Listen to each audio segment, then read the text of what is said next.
আজ 23শে ফেব্রুয়ারি। আপনি কি জানেন আজকের দিনের ঐতিহাসিক গুরুত্বটা কি? আজকের দিনে যদি কি হয়েছিল? আজকের দিনে 1913 সালে পিসি সরকার অর্থাৎ পুতুল চন্দ্র সরকার জন্মগ্রহণ করেন। তিনি ছিলেন ভারতের একজন বিখ্যাত আন্তর্জাতিক খ্যাতিসম্পন্ন জাদুঘর। তিনি 1950 থেকে 1960 দশকে জাদু দেখিয়ে বিখ্যাত হয়েছিলেন। তার বিখ্যাত জাদুগুলির মধ্যে ছিল ইন্দ্রজাল প্রদর্শনী। তিনি সেটি প্রথমে মঞ্চে দেখিয়েছিলেন, তারপর পরবর্তীকালে টেলিভিশনেও তিনি দেখিয়েছিলেন। এছাড়া আজকের দিনে 1840 সালে কালীপ্রসন্ন সিংহ জন্মগ্রহণ করেছিলেন। তিনি ছিলেন ভারতের একজন বিখ্যাত লেখক এবং সমাজসেবক। তার দুই সাহিত্য কীর্তির জন্য তিনি সর্বদা স্মরণীয় হয়ে আছেন। তার দুই বিখ্যাত সাহিত্য কীর্তির মধ্যে একটি হলো তার লেখা হুতুম প্যাঁচার নকশা এবং মহাভারতে তিনি বাংলায় অনুবাদ করেছিলেন। এছাড়া তিনি ঈশ্বরচন্দ্র বিদ্যাসাগরের একজন প্রিয় ছাত্র ছিলেন এবং তার সাথে যোগ দিয়ে বহু বিধবাকে পুনর্বিবাহ দিয়েছিলেন। আজকের দিনে 1897 খ্রিস্টাব্দে রাধারমণ মিত্র জন্মগ্রহণ করেন।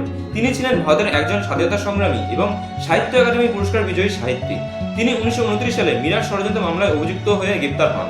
এছাড়া তিনি শ্রমিক আন্দোলন গঠনে গুরুত্বপূর্ণ ভূমিকা পালন করেছিলেন। তিনি দেশবাসীর মধ্যে মার্ক্সবাদ ও লেনিনবাদ প্রচারে গুরুত্বপূর্ণ ভূমিকা পালন করেছিলেন। তিনি একসময় মহাত্মা গান্ধীর ডান হাত স্বরূপ রূপে ছিলেন।